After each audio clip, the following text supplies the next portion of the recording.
en déclarant: «Je suis descendu du ciel pour faire non ma volonté, mais la volonté de celui qui m'a envoyé». Le Seigneur savait qu'il venait pour accomplir le plan de Dieu. Mais quant au déroulement, il était entièrement dépendant de Dieu. Il a vécu sur ce principe. Plus il progressait vers la croix, plus la mort à son âme s'accomplissait, et plus les difficultés augmentaient. L'apôtre Paul lui-même a vécu cela. Plus la croix est vécue, plus nombreux sont les obstacles, et plus l'opposition se manifestera par la puissance des ténèbres. Cela peut nous sembler décourageant. C'est pourquoi le livre de l'Apocalypse au chapitre 12, verset 11, nous parle des vainqueurs, de ceux qui sont allés jusqu'au bout, en dépit de tout. Ils l'ont vaincu à cause du sang de l'agneau et à cause de la parole de leur témoignage. Et ils n'ont pas aimé leur vie jusqu'à craindre la mort. Il faut constater que ce n'est pas le chemin emprunté par le plus grand nombre. On ne sait pas tout ce qu'implique et demande la croix. On ne l'apprend que progressivement. La croix est au centre du dessein de Dieu. C'est par la croix que Dieu obtiendra finalement l'accomplissement de son dessein.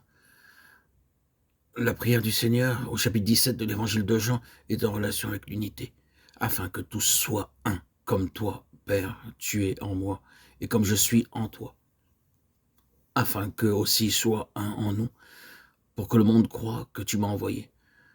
Je leur ai donné la gloire que tu m'as donnée, afin qu'ils soient un comme nous sommes un. Que tous soient un. C'est une mesure très élevée que le Seigneur demande au Père. Si tous les enfants de Dieu rassemblés dans les assemblées, dans les réunions, demeuraient ensemble et se réunissaient chaque jour pour chanter des cantiques, prier, alors ils ne tarderaient pas à rencontrer des difficultés se manifestant par l'affrontement de caractères et de personnalités différents. Et l'explication de ces difficultés provient de ce que le peuple de Dieu vit encore dans son âme et de sa vie naturelle. Et la vie éternelle, qui est pourtant le privilège de chacun, n'est pas utilisée. Ne soyons pas étonnés des conflits que rencontre le peuple de Dieu. L'unité implique de vivre de la vie de Dieu. Il est utopique de penser que l'unité existe dans le peuple de Dieu. Nous sommes en contradiction avec l'ordre divin, esprit, âme et corps.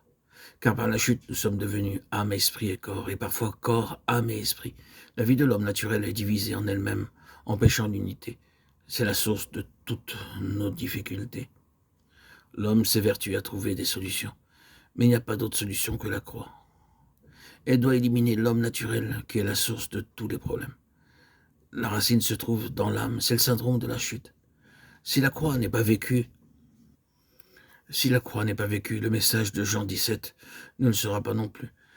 Et ce que nous voyons ne peut pas être l'Église selon la parole. Nous sommes dans l'erreur et le mensonge. Prenons bien garde de savoir où nous serons plus tard. Au ciel, dans la Sainte Cité ou sur la Terre Nouvelle. C'est une utopie de penser que tous les croyants seront au ciel, qui sera alors sur la Terre Nouvelle. Si nous sommes tous au ciel, à qui sera destinée la Terre Nouvelle? Réfléchissons bien à ce que l'on nous dit et à ce que nous disons.